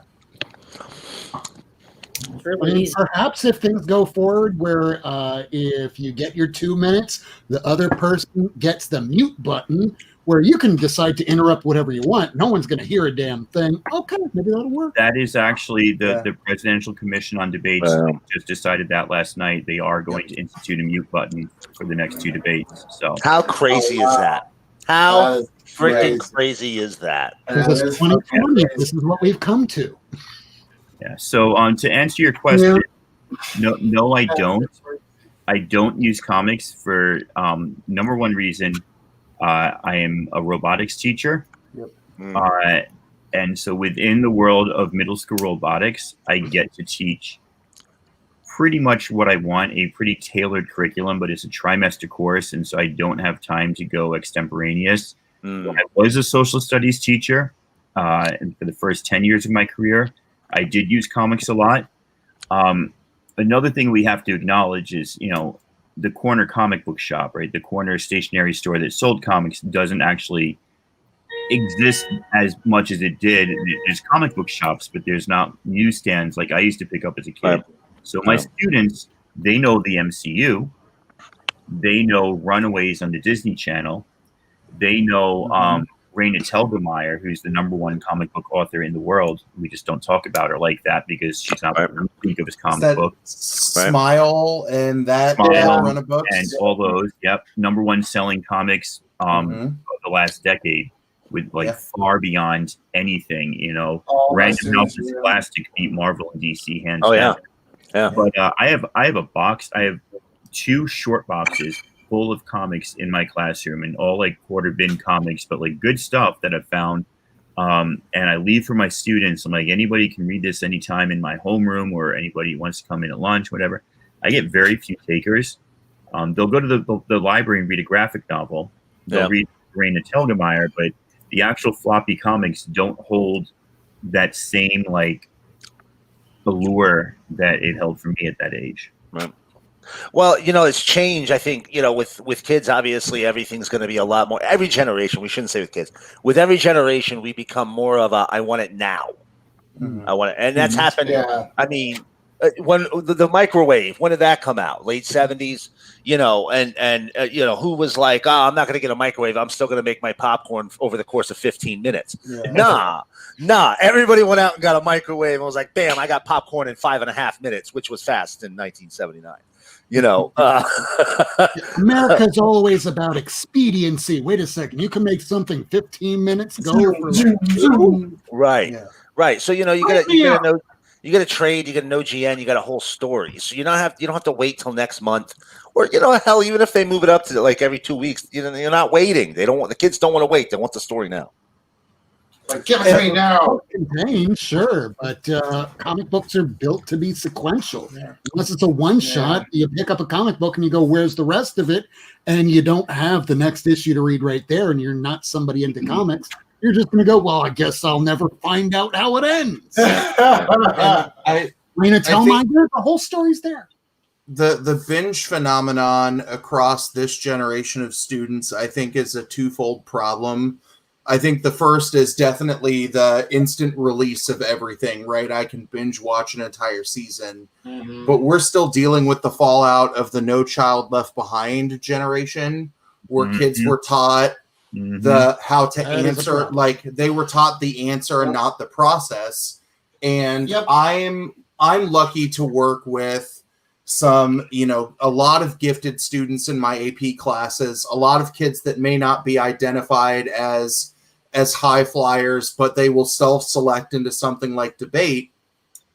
But then I'll also have kids who are on IEPs. I teach a large number of students with autism and speech classes that I have kids who come from the poorest of households, and where I've started using comics, because I have something very similar to what Tacoma's got, is it becomes my relationship building tool, that if they see me sitting and reading these things, or they know that I'm this involved on comic book stuff online, it's something that they become interested in. And then I can use a single issue of something new in hand to a kid, and it becomes that, well, what do you think's going to happen, right? Or how do they solve this problem? That it may not have the best content level pedagogical use in all instances, but it definitely becomes a tool for kids who want to think about things or who want to get lost. And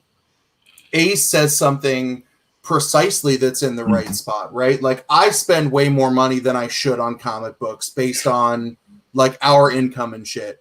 But I've got students that, are, so, like, I've got homeless students. I've got kids that they rely on the district and other mechanisms for food on the weekends, but they want access to this kind of stuff. So I'll take a lot of my modern books, since that's the bulk of what I have, and go, you can read these things. And I don't care if they come back dinged, smelling like smoke, a little roughed up, because, Rob talks about being scared of letting his cat in here. If you watch anything that I've done on my channel, my toddlers just run rampant in here, and I'm used to it. But if it's about creating relationships, especially, like, we are in a golden age of representation in comics. And, in addition to kids across the economic spectrum, speech and debate tends to be a haven for students across the queer identity spectrum, because, we're all kinds of broken there.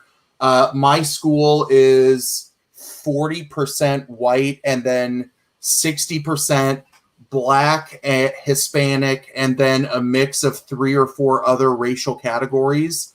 And when they're tired of going to their English classes and having to read story after story about dead white person, and I can hand them books where they can at least see something that resembles their background from a broken home, something that looks like their like station of life, racially, sex, gender, sexual orientation, it helps kids feel like they're not alone, because they can see themselves somewhere. And I think that becomes the other tool with comics, is that it teaches kids that they're not alone if they are just cut so much into different identity groups that they're told that they're the smallest of minorities. But like, if, one of my poor Asian students who feels like they are like a half of a percentage of my city's population, let alone the school, can see someone like Amadeus Cho in Agents of Atlas just start fucking everything up, it gives them like a sense of empowerment at times. Yeah. And I think that's what is beautiful about this. And I think, I'm just over a year back into actively reading and collecting comics. And I think I would have been so much better at creating relationships or reaching out to a lot of students that I might not identify with, because I'm, a middle-class, cisgendered, heterosexual white male, that if I would have had some of these stories to build those connections, I would have been much, much better at building relationships, let alone helping some kids not fall through the cracks in the last 12 years. Damn. Real shit. All that Real Kirk. shit. And this is why we're having an education in comics episode tonight. I didn't say fuck enough. Fuck. I'm back. That's why we have that scroll going on at the bottom of the screen right there. Because you never know when we have to let everybody know that, yes, this is a TVMA kind of show. And yeah, we're going to be talking about education, but we're also going to be using F-bombs here and there because we're just human and we get emotional. And we're not fucking perfect. I don't know, Kirk, I don't want to interrupt. You didn't get a chance to respond to that. I've got lots to say. You know me. I've got the verbal diarrhea disease, but I'm going to let you go first before I... And I'll mute myself for a second because that's also my nature as the chatty debate coach, that I'm going to mute myself to listen, and then I'll just kind of hop in when there's a lull in the double Dutch game. Well, for me, I'm not using comic books right now, besides just showing my students. But there's a lot of like comic books and teaching is kind of how like my origin story started with like comic book collecting in general.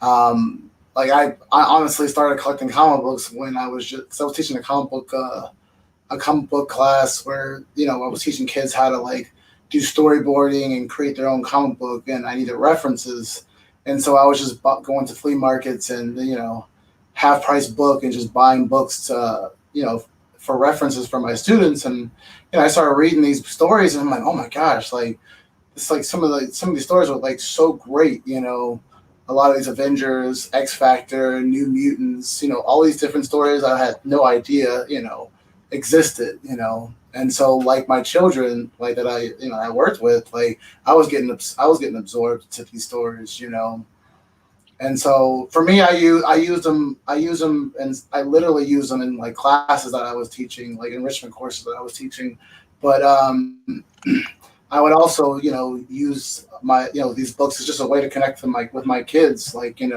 I require my students read at least 20 minutes a day. And so I would literally sit with them while they would read. And I would read my comic books and, kind of like teach them the culture of like comic book collecting. Like they all know that every Wednesday I get new comic books, and I would like show them like my new books every day, every Wednesday, except for the ones that, they can't see.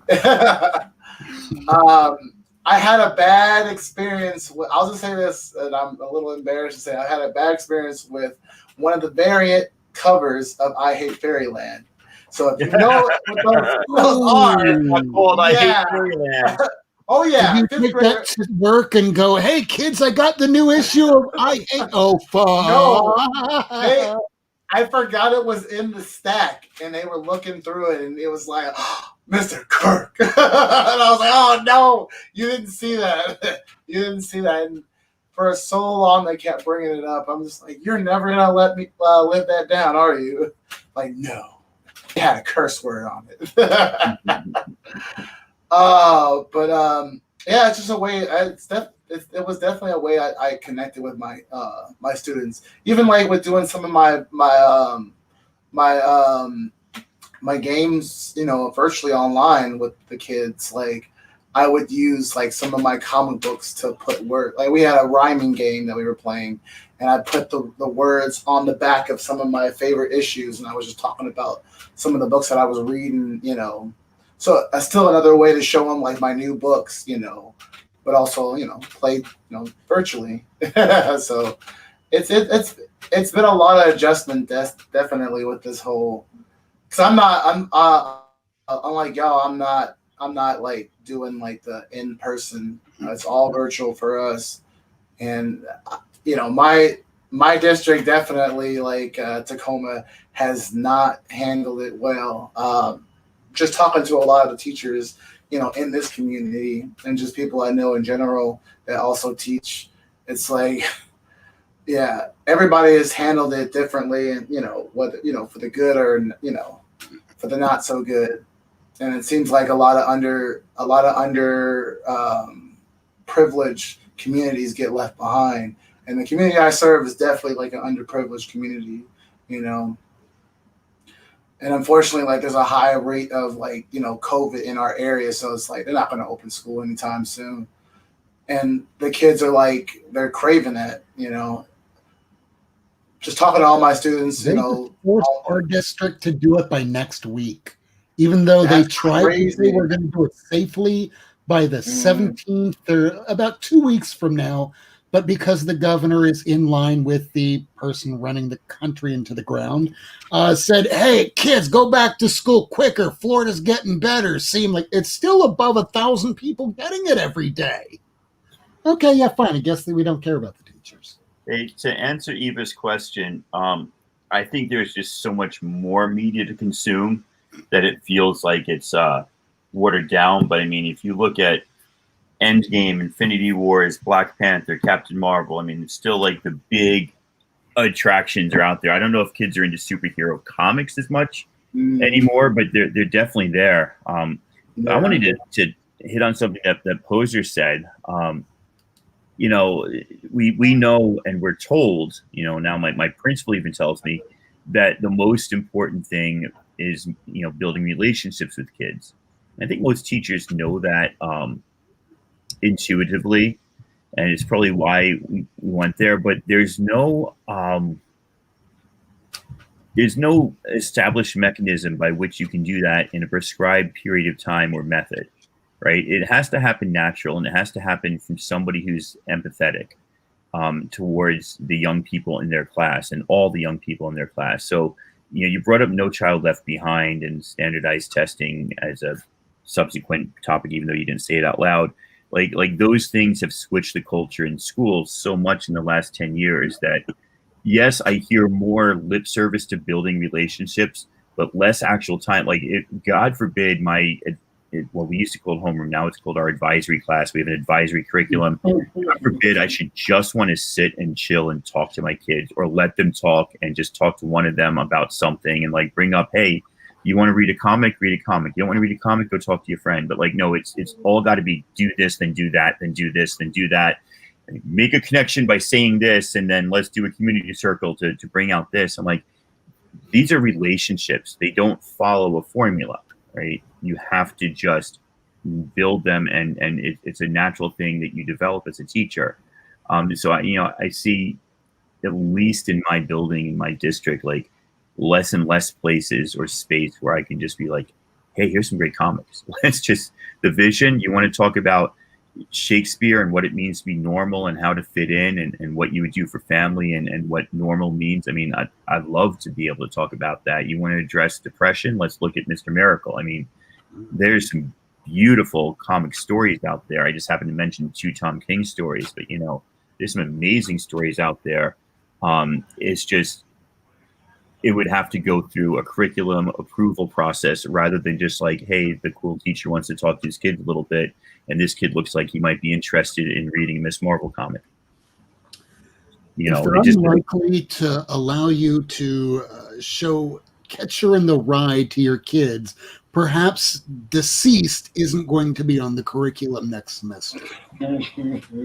Catcher in the Rye is such an outdated book and story.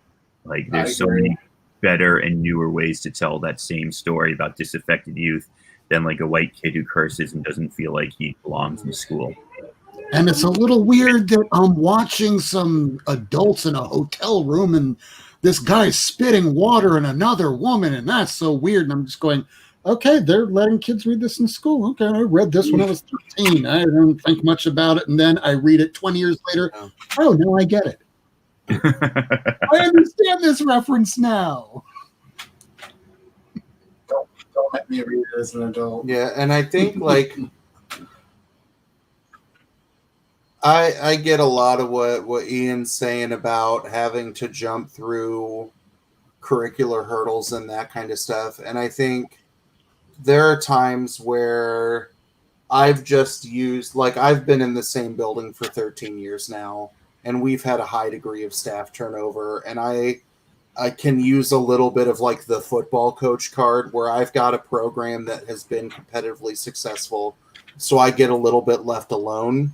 And I think that's a blessing that some of us in the profession get to hide behind. They know that we're okay at things, so they'll trust our judgment. So there are days where I'm okay at flipping a process off and doing some things to make sure that it's better for the kids' mental health. Like, building relationships maintaining relationships was far easier during the end of the previous school year because they were all kids that I had known all year for the first 2 months of the semester. So this semester, I put a lot more of myself out there than I usually do. Like, I openly talk about the anxiety and panic condition that I deal with. They see that my kids are constantly running in and out because both my wife and I are working at home.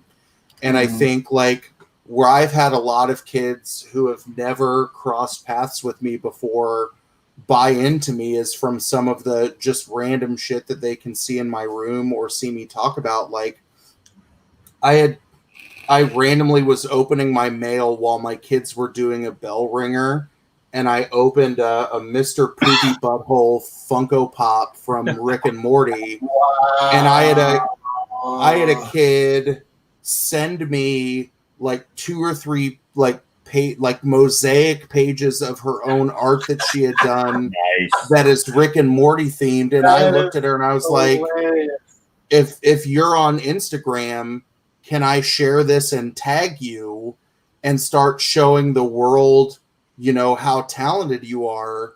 And I think that's helping some of our kids who are the quiet kind of vulnerable, the kids who will create stuff, but they're afraid to share it. And for the first time ever, like, I can be like, I've got 1,200 Instagram followers.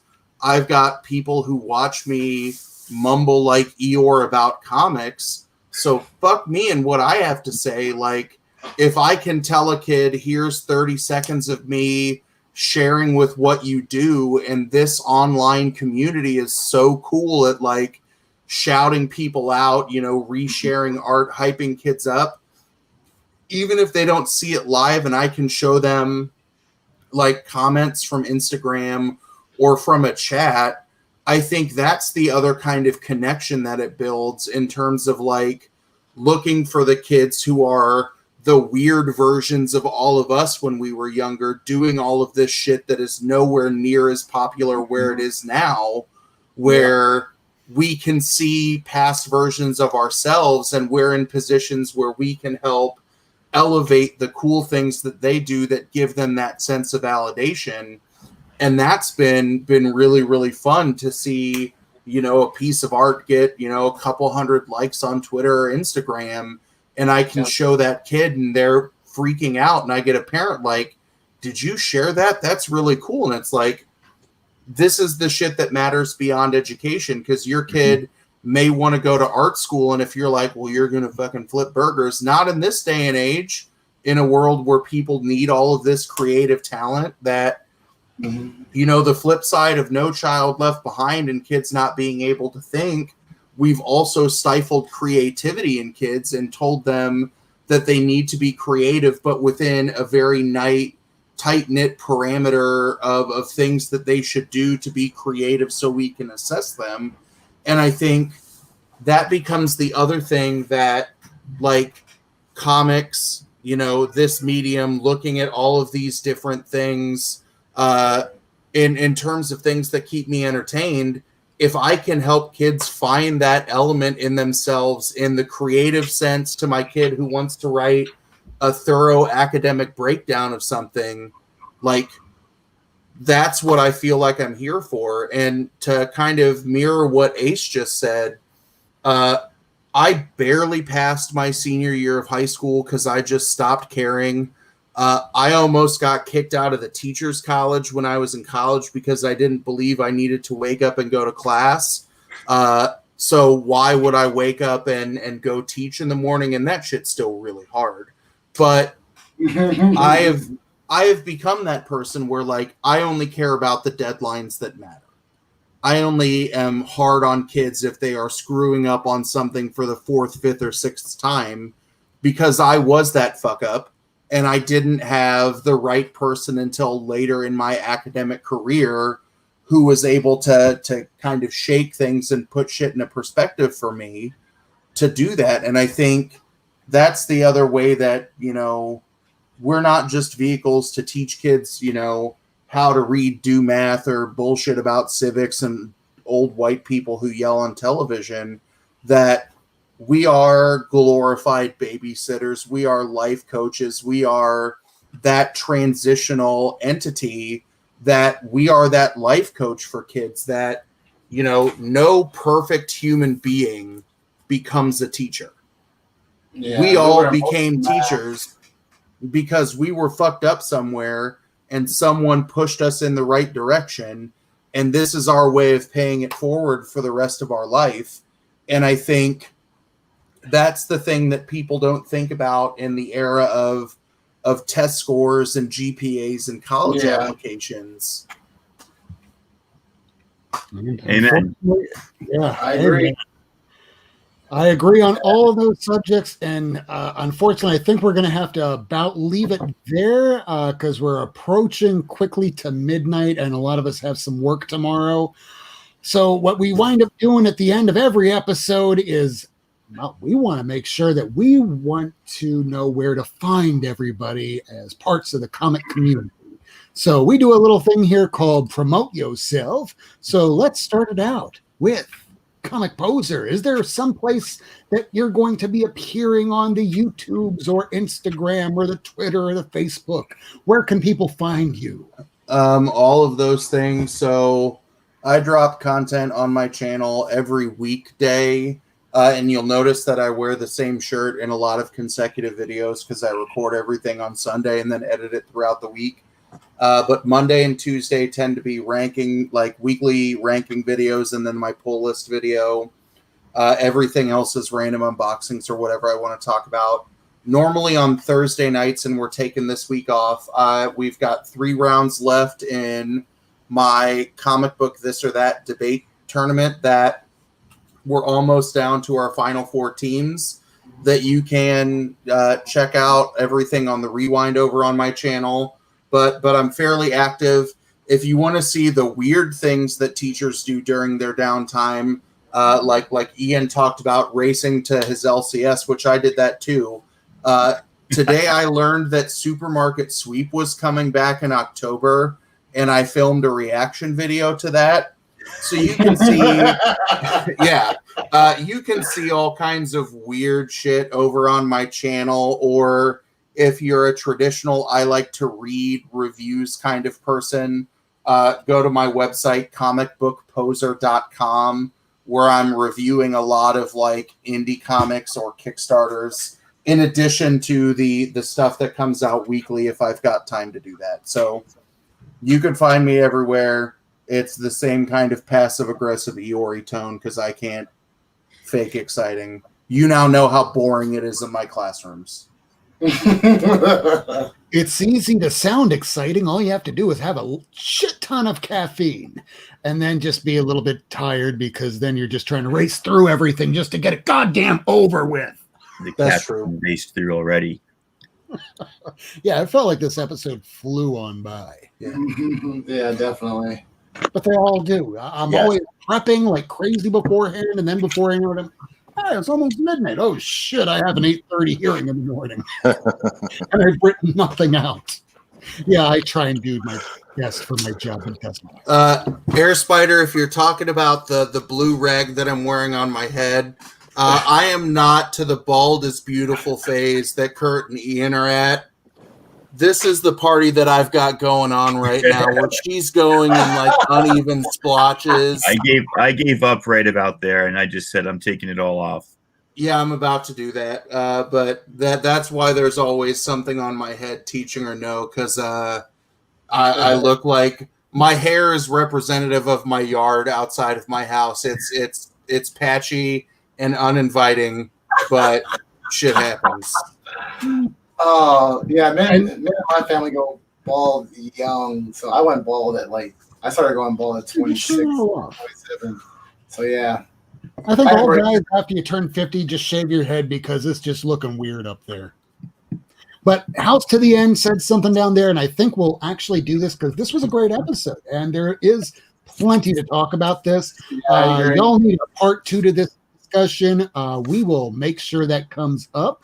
But Miracleman has a guest lined up for us next week. That is going to be 215 Inc. publisher. He will be on at the very beginning of next week. So next up, let's see here. Promote yourself. Why don't you go ahead, Tacoma Comics? All right. I got nothing to promote. But it is related to teaching. Since the beginning of the school year, I dropped my Tuesday night show. I figured I wasn't going to get any watchers if I went up against the New York Warriors auction. So I had a 10 o'clock show, and that was my only weekly show. Then I did random hauls. And I stopped that because drinking bourbon at 10 at night when I got to get up to teach the next morning is not the smartest thing. It's not fun. That's so awesome. That's literally what I'm doing right now. So thank you for making me question my life decision. I used to just call those Tuesdays. And yeah. So every day. Nice. Qigong. But I'm in between jobs. I'm in between apartments. I'm in between shows. I'm trying to figure out what to do with comic book YouTube. When I started 2 years ago, there were very few shows. There was hauls and 1 or 2 auctions a week, if you can believe that. Yep. 1 or 2 auctions a week, and shows. And so the landscape has changed a lot in 2 years. And I love what some people are doing. I don't have the energy, the time, or the creativity to do that. I still want to just kind of do hauls and BS about books. So I got to figure out where I fit in the landscape. And I'm not saying this in a somber tone. I need to figure it out, and I need to do what's good for me. So I will have something. Right now, I know that Saturday mornings, I have the Saturday morning cartoon crew where Lady Fantastic, last 3 weeks, Amy Cleaver, I was going to say Weaver, Amy Cleaver, Southern Comic Geek, Shorty, now that she's back in the groove, and who am I leaving out? And myself, is that 5? I think that's 5. Yeah. And Adrian APM, selling books, and we're eating cereal. We're selling smaller books, so it's not like a big $100 book auction. It's a lot of $5, $10, $2, $3, $1 round sort of thing. I do want to do my big room tour at some point. If you notice over here, all of these are empty right now because I need to take this whole thing apart. It's not flush. These are not perfectly at perpendicular angles to the backing piece. So all the drawers, look at this action. That's beautiful. Look at this action. I have to struggle to pull this one out. So I've got to redo this whole thing.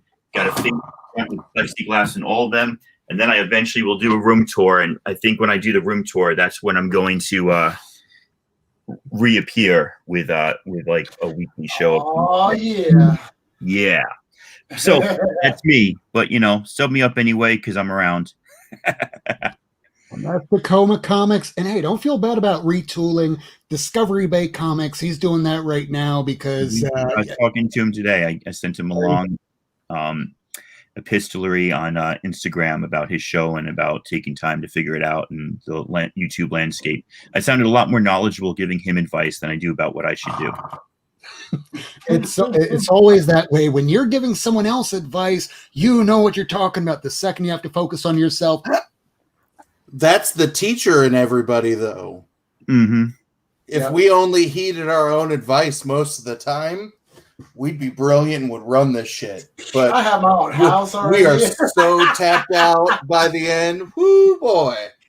Oh, yeah. It's like Plato's Republic when they're talking about if you need to figure out a problem, start from the very large overview and then narrow down. But when you're living in the weeds, it's hard to figure out that large overview. Yep. Backwards design, baby. Yep. Let's see. You should promote yourself next. We have in the chat. He's another teacher. He's comics. What is up, you guys? Besides this show, I do a show every Thursday called The Teacher's Lounge. If you have not heard of it, it is a great show I do with my co-host, Gorilla Todd, aka the Todd Father. He's an awesome dude in the community, someone I met on IG. I used to just buy books from him. And then we just started talking, became really close friends, and then decided to do a show together. So, we talk about teaching, comic books, and everything else in between. You don't have to be a teacher to come join us. Because is it going to be on your channel or his channel tomorrow night? It's going to be on my channel tomorrow. Best way to remember it: I'm the odds, he's the even. So I get lucky number 13 tomorrow. Nice. Yeah. So 13 episodes. It's crazy. If you guys have time, I know it's late for you East Coasters. It's 12 o'clock for you guys, but 10 o'clock for us. Or so it's 1 o'clock. Ooh, yikes. That's scary. But if you guys are up, come and check us out. We love to have you guys in the chats.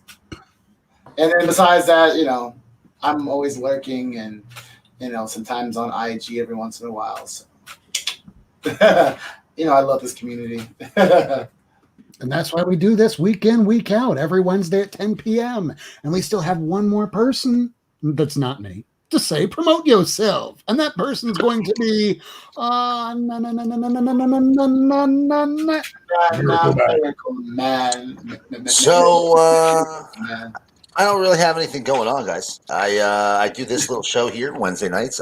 You come over and see me over on the Twitter at Komodo1977. We can talk about comics. I post comics just about every day. We can talk about current events. We can talk about the current apocalypse we're all living through. Whatever you want, come on over and say hi sometime. If you are a member of Comicsgate, I just want to let you know Comicsgate is a hate movement filled with nothing but never was's and has-beens. And trans lives matter, black lives matter, and fuck Donald Trump. Thank you very much. Okay,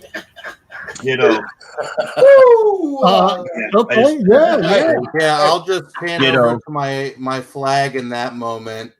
That as a public educator, I can't say those things out loud because I am a public employee.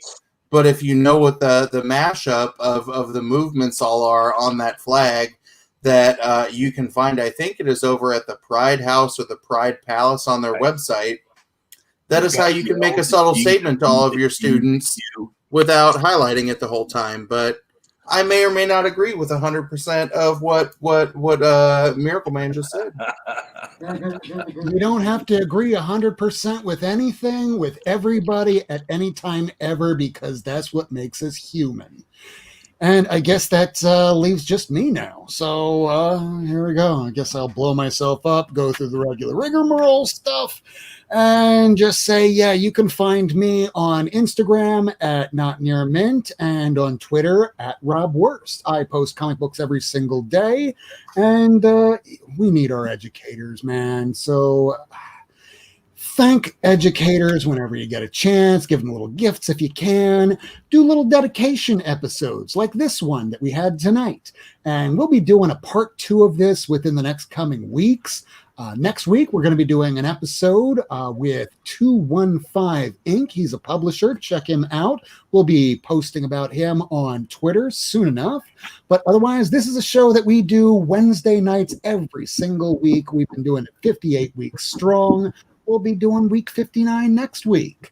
So we're going to close this out. I don't think that my guy at Miami Fresh Comics is doing an auction or claim sale this Sunday, but do check him out at Miami Fresh Comics. Another thing wound up coming out this week. I had Wolf Blitzed, WOLFBLITZED. He sent me a few comic books. So I wound up getting from him, because I'm trying to finish out my Faust, a bunch of these. So I got Animal Mystic #1 signed, along with Quest 1 signed an Eagle #1. These are so badass. And now This this is Faust, issue number 14. Now, I really can't show the cover, but I mean, I kind of can, but I'll give you just a little bit of warning here that what's on her face, this is only water. That's only very gooey water on her face. And if we get pulled off, we get pulled off. But that's the cover. There's really nothing pornographic there. Somebody needs to teach that poor girl how to drink a glass of water. Milk, yeah. I mean, when with a little bit of taste. When I get pulled off, there might be some ooey gooey water too. Now, there's no ooey gooey water, but there's some naughty bits and some demon breeders. And I know the lingo from the LGBTQ plus community. There's definitely some demon breeders. And I got a Grendel #1 from the second volume from him, as well as Grips 1 through 3. And the last but not least, if anybody can find this for me, well, I need to get the last few issues that were put out from North Star and Mercury or Silver Wolf, whichever one it was. I got this Omega issue 0 from Wolf. Cool. This was what I was looking for. But what I didn't realize, there's Omega #1, a yellow cover with kind of like a black lightning. And that's the first appearance of Faust. And I'm still looking for it. So if anybody has that, please feel free to DM me either on Twitter or Instagram. So thank you for everybody that wound up showing up. House to the End, Matt Cave, Ace McG, Whack Comics, all these people here at the very end. Yeah, dude, he forgot one person. Black Lives Matter, Trans Lives Matter, and Helen Mirren. Never forget that Helen Mirren when it comes to... I am properly shamed. I apologize. I got the drinking problem, which is kind of nipped in the bud. Been doing a couple years, but it's always a struggle for people. So you know what? If ever you need, educators are out there, people are out there. There's your friends of the community of comic books. Sub them up. Follow them on Instagram, on Twitter, on the Facebooks, on all the social medias. Thank you very much for coming out tonight. And that was our episode. Do tune in next Wednesday at 10 p.m. Eastern time. That is our usual time. And this has been our show. Good night, everybody. Good night, everybody.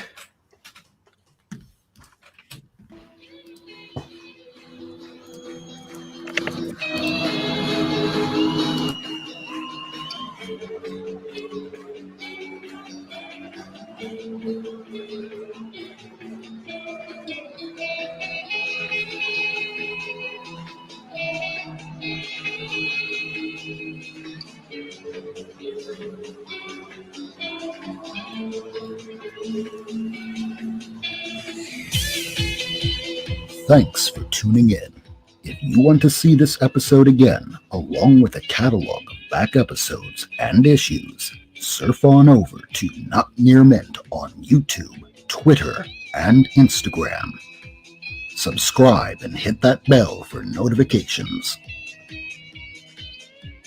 Rob Wurst, Lady Fantastic, Miracleman, and Comics on the Mind will be back next week. Same time, Wednesday, 10 p.m. Eastern Time on Not Near Mint.